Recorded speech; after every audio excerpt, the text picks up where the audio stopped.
Hello everyone, welcome back to the channel. Today I want to dive into the video, Russians Rise Up, Mass Protests Demand Putin's Resignation, analyzing its key arguments, strengths and weaknesses, and reflecting on what it might mean in the larger context of Russian politics and global reactions. This video begins by depicting a wave of protests sweeping across major Russian cities, Moscow, St. Petersburg, and beyond, with citizens demanding that Vladimir Putin step down.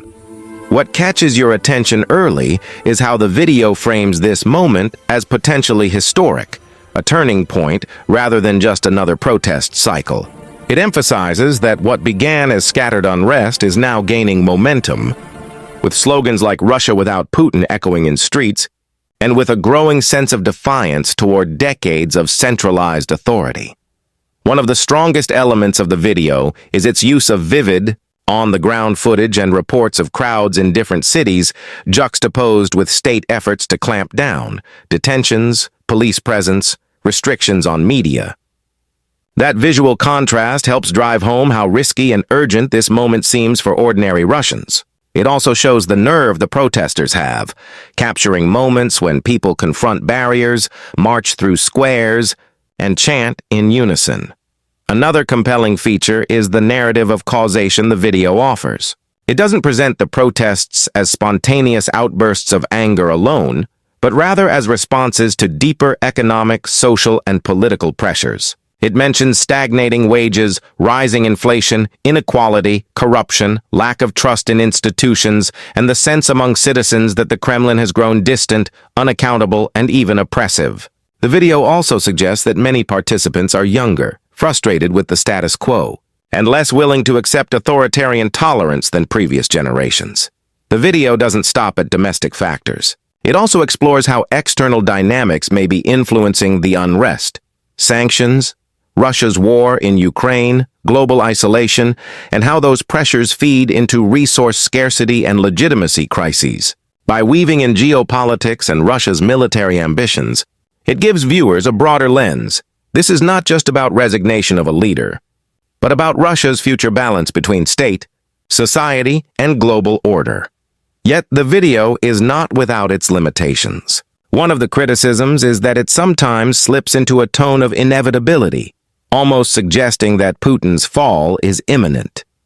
But in authoritarian systems, transitions are rarely linear or inevitable.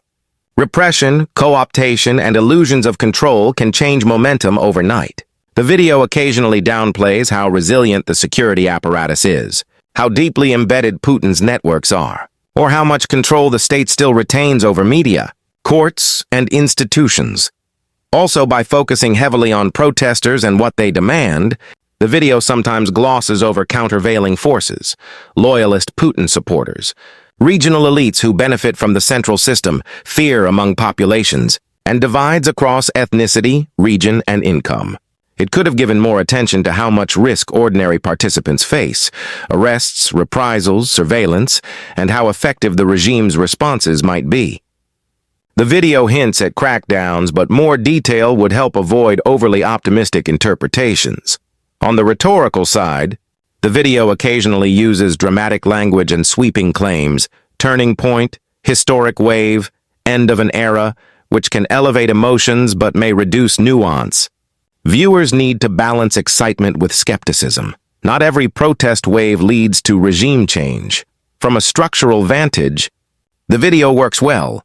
It builds from describing events, to analyzing causes, to exploring consequences and future scenarios.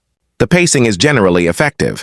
It allows time to linger on powerful images or testimonies, then shifts to commentary, expert voices, or data points. The tension is maintained. Will this wave be crushed? Will it peter out? Or will it transform into something larger? In terms of persuasive techniques, the video appeals both to pathos and logos. Emotional appeal comes through individual voices. I'm doing this for my children. I'm tired of corruption. We deserve dignity. But it also brings in data. Historical analogies and comparisons, for example, to past protest movements, to anchor claims. That balance is generally effective at making the argument feel credible and urgent without being purely sensationalist. One more insight. I appreciated. The video occasionally argues that protest alone is not enough. It suggests that sustaining momentum requires organization, strategic coordination, alliances, and safe spaces for dissent.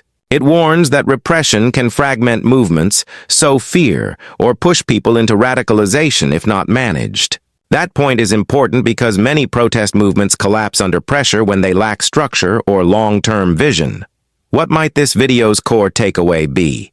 I'd say Russia may be entering a new phase of frayed legitimacy. Putin's long tenure, once seen as stable, is becoming increasingly contested in public perceptions. These protests, if they persist, could signal cracks in the facade. The outcome is uncertain, but the stakes are high, both for Russians and for world politics. Looking ahead, several scenarios are possible. 1. The regime might respond with force, arrests, media censorship, banning protests, harsh sentences. 2. Co-optation, offering superficial concessions, quelling discontent with economic packages or personnel shuffles while retaining structural control.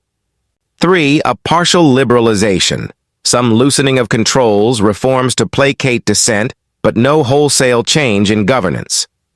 4. Full political crisis or transition, unlikely but possible if the protests grow and alliances among elites fracture.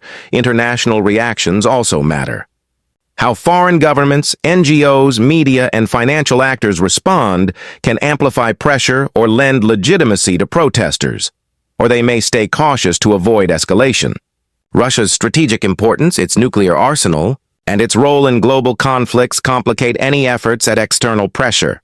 In conclusion, this video does a solid job of highlighting a dramatic moment in Russian politics while combining vivid storytelling with meaningful analysis. It warns us not to oversimplify. The path from mass protest to political change is fraught and unpredictable.